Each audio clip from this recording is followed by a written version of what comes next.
പ്രിയമുള്ളവരെ നമസ്കാരം. ആക്ടർ ജയന്റെ മകൻ മുരളി ജയൻ എന്നുള്ള എപ്പിസോഡിലേക്ക് എല്ലാവർക്കും സ്വാഗതം. ഒരുപാട് ആൾക്കാർ ഏത് വീഡിയോ ഇട്ടാലും ചോദിക്കുന്ന ചോദ്യമുണ്ട്, DNA ടെസ്റ്റ് എന്തായി, DNA ടെസ്റ്റ് എന്തായി.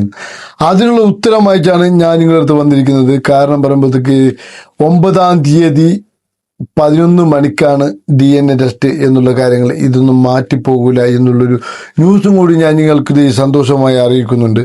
അതിൻ്റെ ഇടയിൽ വീഡിയോ ഇടാത്ത നിലവിലത്തേക്ക് ഒരുപാട് പ്രശ്നങ്ങളും കാര്യങ്ങളും ആയിരുന്നു. ഒരുപാട് നമ്മൾ ജോബിൻ്റെ കാര്യങ്ങളും ബിസിനസ്സിൻ്റെ കാര്യങ്ങളും അതിന് ഒത്തുവരുന്ന സമയം കിട്ടിയെങ്കിൽ മാത്രമേ ഈ ബ്ലോഗ് ഉള്ളത്. അതല്ലാതെ എനി ടൈം ബ്ലോഗ് ഇട്ടുകൊണ്ടിരിക്കുന്നതല്ല. അതുകൊണ്ട് ഇന്ന് ആൾക്കാർക്കൊരു മെയിലും വന്നിരുന്നു, മെസ്സേജും അയച്ചിരുന്നു, ഫോൺ വിളിച്ചും പറഞ്ഞിരുന്നു. അന്ന് ആ ഒരു ധൈര്യത്തോടാണ് ഞാൻ ഇടുന്നത്. ഇതിന് മുമ്പൊരു വീഡിയോ ഇട്ട് ഡേറ്റ് പറയാമെന്ന് ഞാൻ പറഞ്ഞത്. അതുകൊണ്ട് ഇന്ന് ആ ഡേറ്റ് ആയിരിക്കുന്നുണ്ട് എന്ന് പറയുമ്പോഴത്തേക്ക് 9-ാം തീയതിക്കാണ്. അപ്പോൾ എല്ലാവരും 9-ാം തീയതിക്ക് ഉച്ചയ്ക്ക് ശേഷം ഒരു 3-4 മണിക്ക് DNA ടെസ്റ്റിൻ്റെ റിസൾട്ട് ഞാൻ പറയുന്നതായിരിക്കും. ഇതൊരു വീഡിയോ അതിന് മുമ്പേ ചിലപ്പോൾ നിങ്ങൾക്ക് അറിയുന്നതായിരിക്കും. അതുപോലെ തന്നെ നമ്മുടെ ടോണി അച്ചായൻ്റെ വിഷയം എന്ന് പറയുമ്പോഴത്തേക്ക് ടോണി അച്ചായ എന്ന് പറയുമ്പോഴത്തേക്ക് നല്ല കാര്യങ്ങളാണ് ചെയ്യുന്നത്. സംഭവം ശരിയാണ്. ഒരുപാട് ആൾക്കാരെ സഹായിക്കുന്നുണ്ട്. ലക്ഷങ്ങൾ എഴുതിച്ച് പാവപ്പെട്ട ആൾ കൊടുക്കുന്നുണ്ട്. കടം പിരിച്ച് വന്നോളി, അവൻ്റെ മുഖത്തെത്തി വന്നോളി, അതൊക്കെ ശരിയാണ്. ഇത് പറയുമ്പോഴത്തേക്ക് ഞാൻ ചോദിക്കുന്നുള്ളൂ, അങ്ങനത്തെ അതിലെന്ത് കാര്യം എന്താ ഉള്ളതെന്ന്. ഒരാൾ സഹായിക്കുന്നുണ്ടെങ്കിൽ, മനസ്സറിഞ്ഞ് സഹായിക്കുന്നുണ്ടെങ്കിൽ ആ സഹായിക്കുന്നത് ആർക്കും അറിയാതെ മെല്ലെ സഹായിച്ചൂടെ. ഉദാഹരണത്തിന് ഒരു കുടുംബത്തിലോട്ട് സഹായം നേടുമ്പോഴത്തേക്ക് അത് വീഡിയോ ഇട്ടിച്ച് വൈറലാക്കുമ്പോഴത്തേക്ക് എന്താവുന്നുണ്ട്, ആ കുടുംബത്തിൻ്റെ ഒരു മാനവും കൂടി പോയി. അല്ലെങ്കിൽ എൻ്റെ കടം കയറി മാനം പോയ ആൾക്കാരായിരിക്കും. അങ്ങനെ ഈ വീഡിയോയും കൂടി കാണുമ്പോൾ ഇന്ന സഹായിച്ചു അതൊക്കെ മോശമല്ല എന്നുള്ളൊരു അഭിപ്രായം ഞാൻ പറഞ്ഞിട്ടുള്ളൂ ഇൻസ്റ്റാഗ്രാമിൽ. അത് കുറച്ച് ആൾക്കാരൊക്കെ എന്തൊക്കെ ബാഡ് കമൻ്റൊക്കെ ഇട്ടിച്ച് കമൻ്റൊക്കെ നിർത്തി, അത് വേറെ കാര്യം.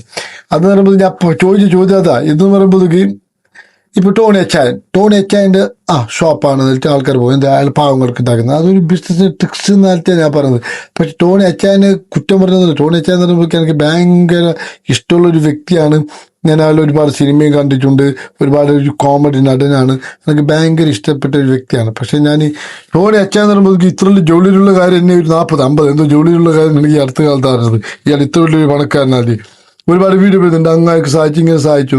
അങ്ങനെ ആകുമ്പോഴത്തേക്ക് ഒരു നമ്മൾ സീക്രട്ട് ഏജന്റ് എന്തോന്ന് പറഞ്ഞു എന്നിട്ട് ഒരുപാട് ആൾക്കാർ ട്രോളും ചെയ്യുന്നുണ്ട്.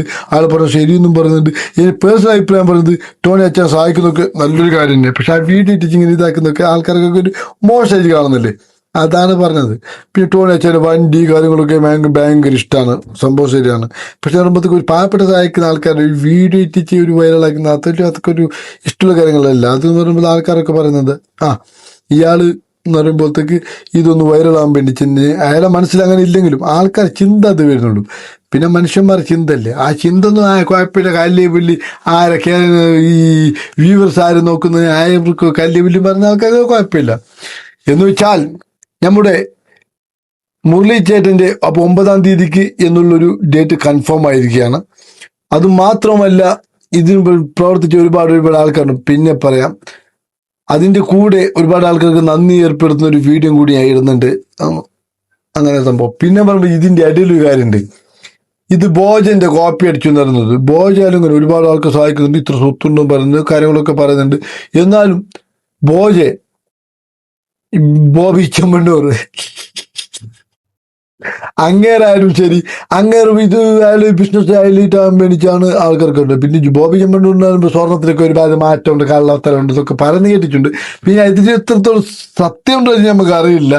ഇത് പറയുമ്പോഴത്തേക്ക് ഇങ്ങനെയൊക്കെ സംഭവം വരുന്നത്. പിന്നെ പറയുമ്പോഴത്തേക്ക് ഇപ്പോഴത്തെ മാർക്കറ്റിംഗ് എന്ന് പറയുന്നത് എന്താ, സോഷ്യൽ മീഡിയ സഹായിക്കുന്ന ആൾക്കാർക്ക് ഒരു മാർക്കറ്റിങ്ങിനായി ചെയ്യുന്നത്. അത് പറയുമ്പോഴത്തേക്ക് ഈ ടോണി അച്ചായന് മാത്രമൊന്നുമല്ല, ഏകദേശം ആൾക്കാർ അങ്ങനെ ഒരുപാട് സ്വർണ്ണത്തിൻ്റെ കച്ചവടക്കാരായാലും ഇപ്പോൾ ബ്ലോഗിങ്ങിൽ ഇറങ്ങി അവർ മാർക്കറ്റ് ആക്കി. എന്താ അപ്പോൾ സെലിബ്രിറ്റിയൊക്കെ വിളിക്കുന്നില്ലേ, ഐശ്വര്യ രേനെയും കാവ്യ മാധവനെയും അവരൊക്കെ വിളിക്കുന്ന ആൾക്കാർക്കൊക്കെ എന്താണ്, അപ്പോൾ അവന്മാർക്ക് പൈസ കൊടുക്കുന്നത് വേണ്ട, ഇവന്മാർ ഇത് ചെയ്യുന്നുണ്ട്, വൈറലാകുന്നുണ്ട്, ഷോപ്പ് അറിയപ്പെടുന്നുണ്ട്. അങ്ങനെയാണ് സംഭവം. പിന്നെ പറയുമ്പോൾ ഈ സമയത്ത് വരുമ്പോൾ സോഷ്യൽ മീഡിയൻ്റെ വൈറലായ ആൾക്കാരാണ് യഥാർത്ഥത്തിൽ സെലിബ്രിറ്റി. ഈ സമയത്ത് മമ്മൂട്ടിക്കും മോഹൻലാലിനും സുരേഷ് ഗോപി ജയറാമിനും ഷാറുഖ് ഖാനും ഒരേ വിലയില്ല. ഈ സമയത്ത് തൊപ്പിക്കും പിന്നെ കാർത്തിക് സൂര്യക്കും അങ്ങനത്തെ ആൾക്കാർക്കാണ് വില കൂടുതൽ. അതും ഈ ബ്ലോഗിൽ ഞാൻ ഉൾപ്പെടുത്തുന്നത്. പക്ഷേ ഇതിന് ഞാൻ പറഞ്ഞില്ലേ, എൻ്റെ 2-3 ബ്ലോഗിൽ ആർക്കെങ്കിലും വിഷമായിട്ടുണ്ടെങ്കിൽ പേഴ്സണലി നമ്മുടെ ബോബി ചെമ്മണ്ണൂറിനോ അതല്ലാതെ ടോണി അച്ചായനോ ആർക്കെങ്കിലും ഒരു വിഷമം ഉണ്ടായിരുന്നെങ്കിൽ ഞാൻ നിങ്ങളെല്ലായിടത്തും മാപ്പ് ചോദിക്കുകയാണ്. അതാണ് സംഭവം. എന്നാ ഞാൻ നിർത്തുന്നു. എൻ്റെ പേര് മിന്നൽ നിച്ചുവാണ്. ഡോക്ടറേറ്റ് കിട്ടിയ ഒരാളാണ്. ഖുർആൻ ഹാഫിളിലൂടെ, അതായത് ഖുർആൻ പാരായണം ചെയ്തതിലൂടെ ഡോക്ടറേറ്റ് എനിക്ക് 16-ാമത്തെ വയസ്സിൽ കിട്ടിയൊരു വ്യക്തിയാണ്.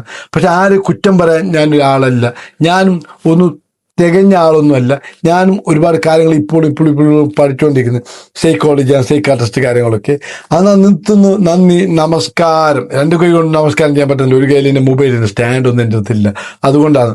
ഓക്കെ, എന്നാ മിന്നൽ നിച്ചു സൈൻ അപ്പ്.